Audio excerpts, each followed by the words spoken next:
Dahil Pilipino akong namumuhunan sa kinabukasan. Boto ko yan. Henrietta de Villa po ito ng PPCRB. Dahil walang kasing halaga ang bawat boto ngayong halalan, dapat nating malaman kung paano ito binibilang.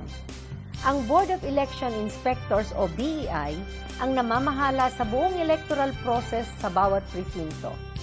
Kapag natapos na ang botohan, pipindutin ng BEI Chairman ang close voting option sa PCOS machine.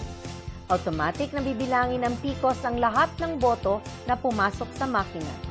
I-anunsyo ng BEI ang resulta ng botohan at ang PCOS machine naman ay mag-preprint ng 8 kopya ng election returns bago i-transmit ang resulta. Isa doon sa 8 kopya ng ERs ay ipapaskil sa loob ng presinto.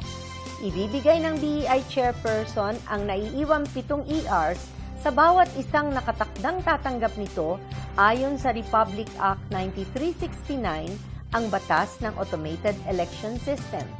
Pagkatapos, itra-transmit ng PCOS ang resulta ng eleksyon sa 3 destinasyon: Municipal City Board of Canvassers, COMELEC server, at KBP server na ngayon ang tawag ay Transparency server.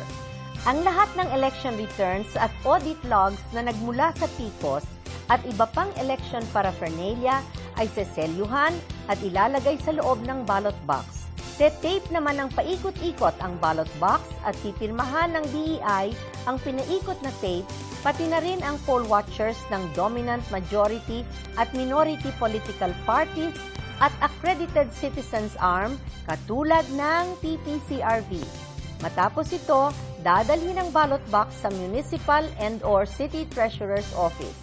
Mga kababayan, paalala lang po, isang botante, isang balota. Kaya bumoto ng wasto. Bantayan natin ang ating boto dahil dito nakasalalay ang minimithi nating pagbabago. Ako si PPCRB Chairperson Henrietta de Villa at boto ko yan. At babantayan ko yan, bantayan natin lahat sa hatol ng bayan. Matalinong pagboto, malinis na halalan. Dahil nasa kamay natin ang pagbabagong inaasam. Boto ko yan! Boto ko para sa bayan!